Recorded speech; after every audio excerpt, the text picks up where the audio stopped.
Good evening, and welcome again to the 2012fad.com. I am your host for this evening, and my name is Charlie Bluehawk. Last night we talked about when polar bears dance, and how even though the poles of the Earth are getting warmer, the planet is actually well into the next ice age and right on schedule. And there are plenty of polar bears, thank you very much. They're doing quite well because the poles are warm, and warm water means more fish means more seals means more happy polar bear babies. And why is the planet getting warmer? Because a very large object is heading our way. It's a dead brown dwarf star with 3 planets all of its own, and every 32,000 years, like clockwork, it passes through the plane of our solar system. It passes between us, on our world, and the sun. And since the universe is electrical in nature, as are you and I, and because different planetary bodies have different electrical charges, it's kind of like our solar system, because of this dead brown dwarf star, is shorting out. And when things that are electrical short out, they tend to get really hot. Tonight, I thought we would chat about English equals madness, and how many English-speaking people I've met in my international travels, myself included, I've met myself several times, have noticed a very interesting phenomenon. The closer you get to countries where English is the native language, the first language, the higher the rate of pure madness seems to be. Huh? What?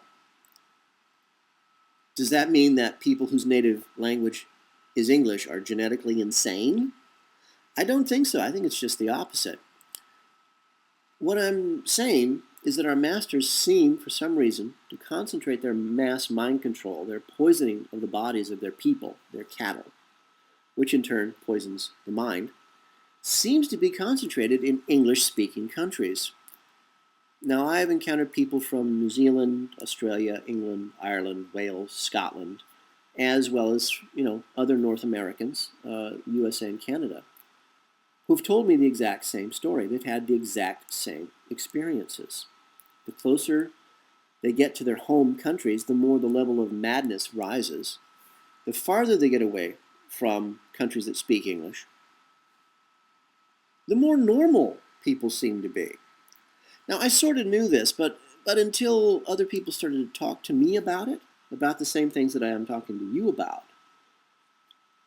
you still have hope that you're wrong. Because when I tell you these stories, I always keep a little space in the back of my brain thinking, there's got to be a logical explanation for this. This can't be what I see. It can't be real. And it's that little part in the back of my mind, that little glimmer of logic that says, you're missing it. There must be another explanation. There must be a logical, reasonable explanation for the bizarre, insane things you're seeing. You hope that you're wrong. Sadly, when it comes to bad things, I'm almost always right. Sadly, when it comes to good things, I'm almost always wrong. I'm always wrong about women. I'll tell you that right now. But yes, our masters do seem to have gone out of their way to concentrate all of their efforts to poison, to destroy, to decimate cultures where English is the native language. Why? I have no real idea. It doesn't make any sense to me at all, because our masters, frankly, come from Europe. And as such, they tend to speak several languages other than English, unlike their cattle, you and me. We can barely speak our own language, let alone learn any others. So it cannot be that they do not understand other languages. Our masters are nothing if not, unbelievably arrogant. So that can't be it. But I have noticed that our masters here in the West are working very hard to create genetically modified diseases that specifically target Asian and Slavic people. Asian people, of course, would be China, Japan, Korea, on and on. Slavic people, in this case, would be Russians. So they're targeting China and Russia with their genetically modified diseases. Now, these diseases you can find in the jet fuel of jet engines of aircraft. Those white trails they leave behind that they call chemtrails, Those serve many purposes. One, they're spreading particles of barium in the atmosphere that the HARP stations that are now all over the world are focusing their energy on, either to create a shield to deflect meteors, or to stabilize the planet from flipping, or, worst case scenario, to burn to death every man, woman, and child, every living thing on the face of the earth as a sacrifice to their god, whether their god exists or not. But also in those jet engines, in the fuel, are genetically modified diseases that they're spreading around the world. The Chinese have already forbidden, I believe, you have to look this up though, I believe it was British Airways was no longer allowed to even fly in Chinese space. I can't remember the details. So I'll leave that one up to you to look up and get back to me on. But the Chinese finally said, no, you're not spraying this garbage over us anymore. Is it possible? And I honestly don't know, so I'm asking you, because I don't know. Is it possible that our master's mind control techniques, plus the Lily wave, subliminal programming using high-definition televisions, using our cell phones to microwave us and to spy on us, just don't work in other countries? Countries that do not speak English? I don't know. I mean, I know for a fact that the Chinese government mandated that there be a television set in every home in China years ago. I don't know if they reached their goal, but I think there's quite a lot of Chinese people in there. That's a big effort. Why anybody would bother to do that, I have no idea. Now, for myself, I spent 3 months in the Czech Republic in Europe, and they seemed very calm, very rational, very intelligent people, at least compared to what I'm accustomed to. Now, an Irishman that I met in Prague had lived there for years, and he told me exactly what I'm telling you. Back in his own country, his people are insane. They're mad. The same for England. Madness is a way of life. For me, the United States, madness is a way of life. Of course, I grew up in Hollywood. So, yeah, madness has always been a way of life there. But the same sickness I saw in Hollywood as a child, as I got older, I saw that sickness spread throughout the United States. There was no place I could go in the United States where I didn't see that sickness that, to me, of course, started in Hollywood and just spread across the country. The only place I never saw that kind of sickness was New York City. To me, New York is the best city in the world, or was, before our master decided that it was a symbol that needed to be destroyed. I never saw that kind of sickness, that mental sickness, in people in New York. New Yorkers are very real, at least to me. But everywhere else in the country, in the United States, I saw this sickness that was, as a child, I thought was limited to Hollywood. And when I grew older, I saw it everywhere in the country, everywhere. So, and today as I read this report, the date today is 10 March 2011, I'm reading this report that the Republicans in the Wisconsin State Senate broke the law and passed a bill that would destroy collective bargaining in the state of Wisconsin, destroy unions.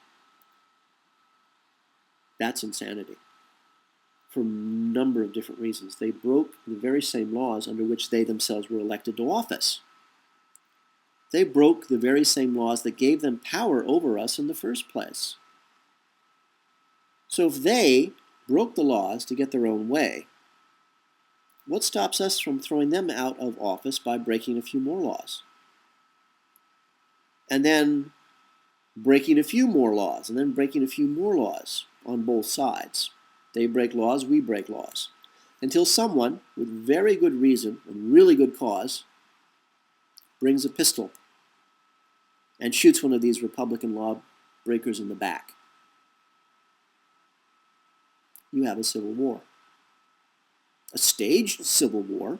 This is a staged event, and we're all falling for it again. Even as we speak, we're playing right into our master's hands. This is the most staged event I've seen in the States in a long time, not since 9/11, the fake false flag attack against its own people. The next step is civil war. And then private armies filled with foreigners. Filled with foreigners whose parents and grandparents were raped and murdered by American troops in their own countries. at the orders of the American fruit corporations, the American oil corporations, the American government. If you want to read about the American corporations robbing and raping of the rest of the world, look up the book by, or any works by, Colonel Smedley Butler. He was a colonel in the U.S. Marines back in the 1930s. Colonel Smedley Butler. Forgive me, I don't know how to spell it. But look him up. Truly astonishing work by this gentleman. He actually also stopped the takeover of the masters back in the 1930s, of taking over the U.S. government and installing an emperor on the throne in Washington. An amazing story. We really will have to cover Colonel Smedley Butler in one of our little chats. Now, the people, the foreigners who are going to be serving in the American armed forces, wearing American uniforms, carrying American weapons, and murdering Americans, are perfectly, I can certainly sympathize with them. As I said, their parents and grandparents were raped and murdered by American troops in their own countries at the orders of American corporations. Who owns American corporations? 98% of them. Who owns the American government under British maritime law when the U.S. government declared bankruptcy in the 1930s and defaulted the debt to British banks? Who owns all of this? The Crown of England, a privately owned corporation located in the city of London. Who controls the Crown of England, this privately owned corporation? The Queen of England, Elizabeth. Kind of wears you out, doesn't it? But yes, from my point of view, and the point of view of all the other English-speaking people I've met in my travels, English does equal madness. And again, this is something you can easily prove for yourself. Travel outside of your own English-speaking country. This is probably another reason the average American, the average cattle, doesn't even own a passport. Reality is just too easy to find. So get your passport, visit places where you are a foreigner. It'll be a different point of view for you. I mean, American, British, New Zealander, Australian, Canadian, all complain about foreigners being in their countries. But you know what? Those foreigners who are there legally, and their first language is not English, they're already a step ahead of the rest of us. And those foreigners probably speak several languages fluently. That's another step ahead of us. And those foreigners have the sheer guts to try something new, to go somewhere different, and see for themselves what the rest of the world is like. If I was you, I'd get a passport. Quick. And in the next episode, we'll talk about why. For all of us here at the 2012 Fad, this is Charlie Bluehawk, wishing you a really good day and reminding you, please, keep that one good thought. The 2012 Fad is brought to you by Coffee and Blood, Love Letters Between the Dead, a series of 5 erotica horror novels about a fallen angel fighting his way back to regain his own soul, and how the CIA war against the human race, their black magic, captures and traps him in the body of a mind-controlled slave designed to hunt down and to kill their god, their Satan.